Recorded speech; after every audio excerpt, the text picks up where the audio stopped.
हाँ जी, हमें पता चल गया था कि कैसे कैसे बांटा गया था वहाँ पे, ठीक है। फर्स्ट स्टेट, सेकंड स्टेट और थर्ड स्टेट में प्रथम वर्ग, द्वितीय वर्ग और तृतीय वर्ग था। उसके अंदर तृतीय वर्ग में भी 3 वर्ग थे, ठीक है। फिर जो पढ़े लिखे बंदे आए वो मध्यम वर्ग में उभर के आए, तो किसके ऊपर किसके कंधे में जिम्मेदारी आ गई थी? मध्यम वर्ग की, कि वो सबको एक समान लेके चले। समझ में आ गया था इतना? लास्ट वीडियो में आगे समझते हैं। क्रांति की शुरुआत, अब बताया था कि क्रांति की शुरुआत क्यों हुई थी भाई? क्योंकि तिजोरी खाली थी, राजा ने टैक्स बढ़ा दिया था। टैक्स देना होता था तृतीय वर्ग को, जो बहुत ज्यादा गरीब होते थे, किसान होते थे या फिर व्यापारी होते थे, उन सबको क्या देना होता था? टैक्स देना होता था। तो उन्होंने क्या कर दिया? बगावत कर दी, हम नहीं देंगे टैक्स, ठीक है। उन्होंने क्या उठाना शुरू कर दिया, आवाजें उठाना शुरू कर दिया। आगे बढ़ते हैं। टैक्स बढ़ाने के प्रस्ताव को पास कराने के लिए लुईस होल्वे ने स्टेट जनरल की असेंबली बुलाई। क्या था, क्यों बुलाई? राजा जो था, तो राजा को अधिकार नहीं था कि वो अकेले कोई भी निर्णय ले सके, कोई भी डिसीजन वो अकेले नहीं ले सकता था। उसके लिए किसकी जरूरत थी? नेशनल असेंबली की जरूरत थी। किसकी जरूरत थी? नेशनल असेंबली, स्टेट जनरल की असेंबली की जरूरत थी, ठीक है। तो उसके पास इतनी पावर नहीं थी कि वो अपने आप से टैक्स बढ़ा सके, उसके ऊपर मोहर लगा के कहे कि जी आप तुम टैक्स दोगे, इतने टैक्स दोगे, तो ऐसा नहीं था। 5 मई 1789 के दिन कुल कितने लोग आए? 1200। कितने लोग आए? 1200 प्रतिनिधि एक भवन में असेंबली के लिए इकट्ठा हुए। क्या हुए? इकट्ठा। किसके लिए? कि भाई टैक्स बढ़ाए या ना बढ़ाए, ठीक है। किसानों और मजदूरों को असेंबली में जाने की अनुमति या परमिशन नहीं थी। किसान और मजदूर उसमें नहीं जा सकते थे असेंबली में, ठीक है। तो क्या किया उन्होंने? किसान और मजदूर भी चालाक थे। उन्होंने क्या किया? 40,000 चिट्ठियां भिजवा दी मध्यम वर्ग के हाथों से। 40,000 क्या कर दिया? चिट्ठियां भिजवा दी, जिसमें क्या थी? शिकायतें। आगे चलते हैं। किसानों और मजदूरों को असेंबली में जाने की अनुमति नहीं थी, लेकिन उनकी शिकायतों को लेकर 40,000 चिट्ठियां, ठीक है, 40,000 चिट्ठियां लेके आए। कौन? तीसरे स्टेट के प्रतिनिधि, कि जी उनकी में तो आ नहीं सके बिकॉज परमिशन ही नहीं थी। तो क्या आई? उनकी चिट्ठियां आई है। क्या है? चिट्ठियां आई। उस समय के नियम के अनुसार क्या था कि हर स्टेट का एक वोट था। समझो इस चीज को। देखो, ये प्रथम वर्ग है, इसकी भी एक वोट, इसको टैक्स पे ही नहीं करना, उसको प्रॉब्लम ही नहीं है कुछ। सेकंड वाला, सेकंड स्टेट, उसकी भी कितनी? एक वोट, और उसको भी टैक्स पे नहीं करना। तो इनकी तरफ से कितने बढ़ा दो तो कोई प्रॉब्लम ही नहीं है। तो ये क्या करेंगे? तो कर देंगे कि हाँ जी बढ़ा दो, तो कितनी वोट हो जाएगी? 2। लेकिन जो तृतीय वर्ग था उनकी वोट कितनी थी? 1। तो बताओ जीतेगा कौन? फर्स्ट और सेकंड, मतलब ये जीत जाएंगे। और इनको कोई फर्क ही नहीं पड़ता, ये टैक्स भी नहीं देते थे, इनको कोई फर्क ही नहीं पड़ता, टैक्स कितने भी बढ़ा दो तुम राजा जी। तो इन्होंने क्या किया फिर? लेकिन तीसरे स्टेट के प्रतिनिधि को कहना था कि प्रतिनिधि का एक वोट हो, कि एक बंदा और एक वोट, 2 बंदे 2 वोट, मतलब लोगों के हिसाब से हो, ठीक है। तो लेकिन क्या किया राजा ने? क्या किया? उसको प्रस्ताव को कहते कि हम नहीं मानेंगे, ये नहीं चलेगा, तुम्हारी मनमानी नहीं चलेगी, मजदूरों की मनमानी नहीं चलेगी यहाँ पे, ठीक है। अब क्या हुआ? 20 जून को, याद रखना ये डेट, 20 जून को तीसरे स्टेट के प्रतिनिधि वर्साई, कहाँ पे? वर्साई के एक टेनिस कोर्ट में जमा हुए। टेनिस कोर्ट एक जगह का नाम है, एक टेनिस वो ये गेम वाला मतलब ये सब नहीं है, टेनिस कोर्ट जगह का नाम है। वहाँ पे एक जगह है फ्रांस में, वहाँ पे, ठीक है। क्या हुआ? 20 जून को तीसरे स्टेट के प्रतिनिधि जो वहाँ पे 600 बंदे गए थे, वो आए वहाँ से। कहाँ से? देखो असेंबली बुलाई थी इसने, तो उस असेंबली में क्या गए थे? 300 बंदे लोग। अच्छा मैंने ये पढ़ाई नहीं मैंने। इसमें सबसे पहले इसमें पहले और दूसरे स्टेट से 300 बंदे गए, और थर्ड वाले से 600 गए थे।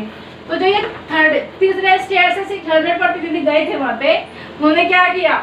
30 जून को तीसरे स्टेट के प्रतिनिधि वर्साई की एक टेनिस कोर्ट में जमा हुए और अपनी एक नेशनल असेंबली की घोषणा कर दी कि जी हम राजा के अनुसार नहीं चलेंगे, हम अपनी अलग नेशनल असेंबली बनाएंगे। ठीक है, उन्होंने कहा कि जब तक एक नया संविधान तैयार नहीं होगा वे वहां से नहीं हटेंगे। बोला ना, भूख हड़ताल, ये हड़ताल, नींद हड़ताल, प्यास हड़ताल। ठीक है, तो ये सब तो उन्होंने कहा कि जब तक संविधान तैयार नहीं होता हमारे लिए, हम यहाँ से हिलेंगे नहीं। आगे आते हैं, संविधान लिखने का काम 2 बंदों को सौंपा गया। नाम था मिराव्य और आबेसिए, इनका भी नाम याद रखना। ठीक है, इनके नेतृत्व में हो रहा था। संविधान लिखने का काम किसके नेतृत्व में हो रहा था? मिराव्य और आबेसिए। मिराव्य और आबेसिए, ये दोनों नाम कहाँ के हैं? फ्रांस के। उस साल घोर सर्दी के कारण क्या हो गया? फसल खराब हो गई, जिससे पावर की कीमत क्या हो गई? बढ़ गई, क्योंकि जो हमारा प्रोडक्ट है वो कम है, खरीदने वाले ज़्यादा है, तो क्या हो जाता है? उस प्रोडक्ट का जो रेट है वो इंक्रीज होना स्टार्ट हो जाता है। ठीक है, क्या हो जाता है? इंक्रीज होना स्टार्ट हो जाता है। उसके बाद में फिर पाव रोटी के लिए महिलाएं एक बेकरी वाले की दुकान पे धावा बोल देती हैं। चलो आगे करते हैं, इसको करो।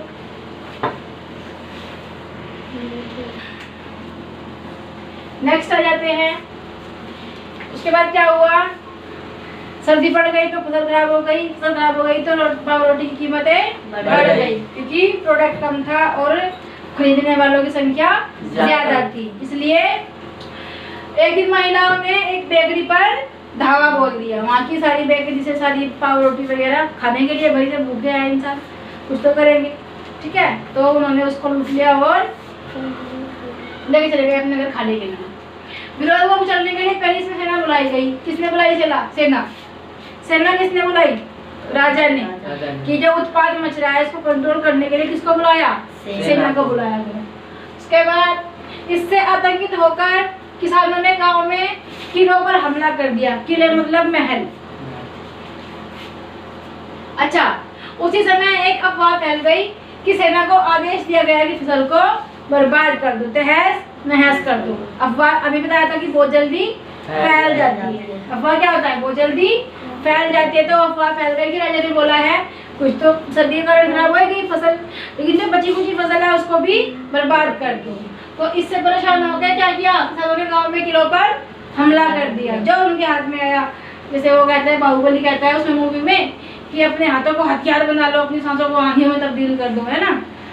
ठीक है, तो वैसे ही किसानों ने क्या किया? बिना हथियार की लड़ाई झगड़ा शुरू कर दिया और किलों को तोड़ दिया, हमला बोल दिया। और अनाज को क्या किया? अनाज को लूट लिया। लगान संबंधी फाइलों को क्या किया? जला दिया। लगान मतलब कर, टैक्स, जिसमें टैक्स से रिलेटेड कुछ इन्फॉर्मेशन थी उसको जला दिया। किसने? किसानों ने। क्यों? क्योंकि अफवाह सुन ली थी कि जो बची हुई फसल है उसको भी राजा ने आदेश दिया है कि उसको तहस नहस कर दो। ठीक है, आगे थे।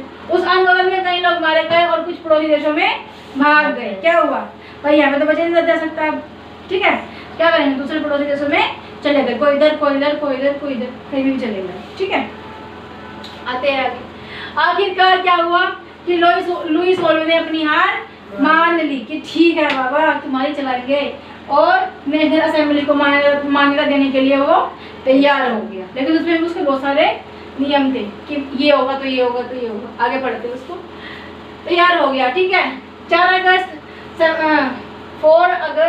1789 को टैक्स संबंधी व्यवस्था पादरी वर्ग के विशेषाधिकारों को क्या कर दिया? समाप्त। कि भाई कोई पादरी हो चाहे कोई भी हो, यानी कि कोई टैक्स से मुक्त नहीं रह सकता, सबको यू हैव टू पे टैक्स। ठीक है, और चर्च की जगह को भी जब्त कर लिया। मतलब सारे चर्च बंद नहीं किए, लेकिन बहुत सारे चर्च हो रखे थे, सबका अलग अलग पादरी था, तो वो सब बंद किया। कुछ चर्च रहे, कुछ नहीं रहे, उनको किसी और चीज़ में कन्वर्ट कर दी। जिस तरह से हुआ था ना कि जैसे कोरोना काल में ट्रेनों को हॉस्पिटल बना देता था इंडिया के अंदर। ठीक है, ट्रेनों में क्या हो रहा था? इलाज चल रहा था लोगों का। कोरोना काल में जो बहुत दुखद समय रहा सबके लिए, हम सबको अकेले, पूरी दुनिया के लिए। ठीक है, तो उस टाइम पे रहा, तो उन्होंने क्या किया? चर्च को खत्म नहीं किया पूरी तरह से, लेकिन जो एक्स्ट्रा चर्च थे उनको हटा के क्या किया, कुछ और उसमें किया होगा, वो आगे बढ़ते क्या किया होगा। ठीक है।